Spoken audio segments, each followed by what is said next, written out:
제가 이렇게 영상을 찍게 된 계기는 저의 경험을 여러분께 말씀드리고 제 경험이 여러분께 도움이 되셨으면 하고자 하는 바람에서 영상을 찍게 되었습니다.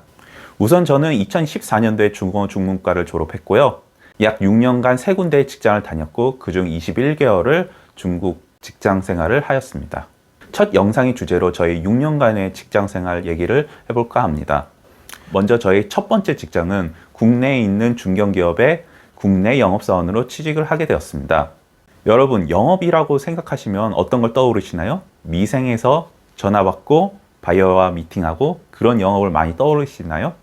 하지만 제가 다니던 회사는 약간 독특한 방식의 영업을 하였습니다. 먼저 아무 사무실이나 찾아갑니다. 그리고 사장실 문을 똑똑 두드립니다. 거기서 이제 사장님이 문을 열어주시면 우리는 어디에서 나왔는데 우리 물건 좀 사주십시오 라고 하는 약간 방문 판매 같은 그런 영업이었습니다. 그냥 모르는 회사의 문을 두드리고 사장실로 가는 것은 결코 쉽지 않은 영업이었습니다. 그냥 쫓겨나는 경우가 허다했고 심지어는 욕도 먹을 때도 많았습니다. 그렇게 약 1년간의 영업 생활을 하다가 어느 날 희망 부서를 적는 게 있었는데 그때 제가 중국 지사를 쓰게 된 거죠. 그리고 곧바로 칭다오에 있는 지사로 발령이 나게 됩니다.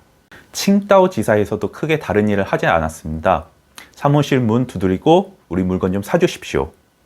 하지만 중국에서 생활을 하다 보니 나름대로 재미가 있었고 또 한국 회사를 대상으로 영업을 하다 보니 한국 회사 사장님들이 저에게 굉장히 우호적이어서 약간의 성과도 있었습니다. 그렇게 한 5개월을 일하다가 갑자기 상하이 지사로 발령이 났습니다. 근데 상하이 지사는 총 인원이 6명밖에 안 되는 굉장히 조그만 지사였습니다.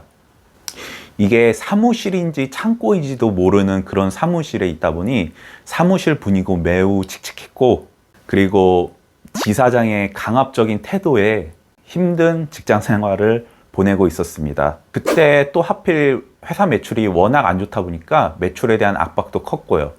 또 중요한 것은 상하이의 물가가 굉장히 비쌌기 때문에 돈을 얼마 못 모았습니다. 결국 상하이 지사도 9개월 만에 그만두고 모든 짐을 다 싸서 한국으로 돌아올까 생각도 했습니다. 하지만 상하이에서 알게 된 동본 선배님의 소개로 저는 한국 회사의 다른 중국 법인으로 이직을 하게 되었습니다. 그 회사는 우리나라에서도 매우 큰 대기업입니다. 30대 그룹사에 속하는 굉장히 큰 회사였습니다. 처음에는 그 회사가 사람도 굉장히 많고 이전 회사보다 사무실 분위기도 굉장히 좋아서 매우 만족하며 다녔습니다. 하지만 점점 갈수록 업무가 많아지고 일이 힘들어지면서 몸은 점점 지쳐만 갔습니다. 그리고 매일매일 몸이 피곤하고 이상하게도 머리가 아프더군요. 그때 진짜 생각한 게 차라리 여기보다 이전 회사가 더 나았다 이런 생각을 많이 했습니다. 그리고 이직을 하더라도 월급이 크게 오른 것이 아니었기 때문에 돈은 여전히 못 모으고 있었습니다. 그러다 그 회사를 다니다가 중간에 한번 한국에 오게 될 기회가 있었는데 머리가 아픈 것의 원인을 찾기 위해 병원에 갔는데 제가 거기서 고혈압 판정을 받았습니다. 딱 생각난 게 중국에서 이렇게 일하다가 여기서 죽겠구나 하는 생각에 바로 짐을 싸고 한국으로 돌아왔습니다. 한시라도 빨리 오고 싶어서 2달치 월세 미리 낸 거랑 보증금 다 버리고 돌아왔습니다. 한 120만 원 정도?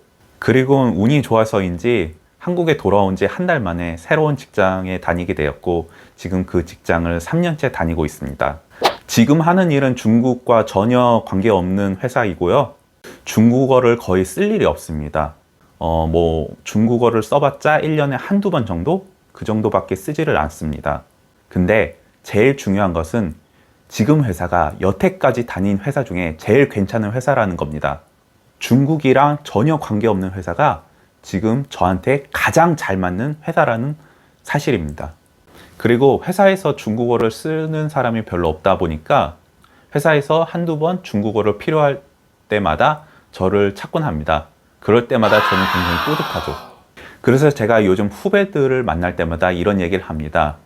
중문과는 꼭 중국에 매달릴 필요 없다고. 그리고 중국 취업을 절대로 하지 말라고 합니다. 앞으로 유튜브를 통해 중문과를 졸업한 뒤에 제가 경험했던 일들 그리고 저의 생각들을 올릴 예정입니다. 많은 중문과 학생들 그리고 중문과를 희망하는 학생들에게 도움이 됐으면 합니다. 감사합니다.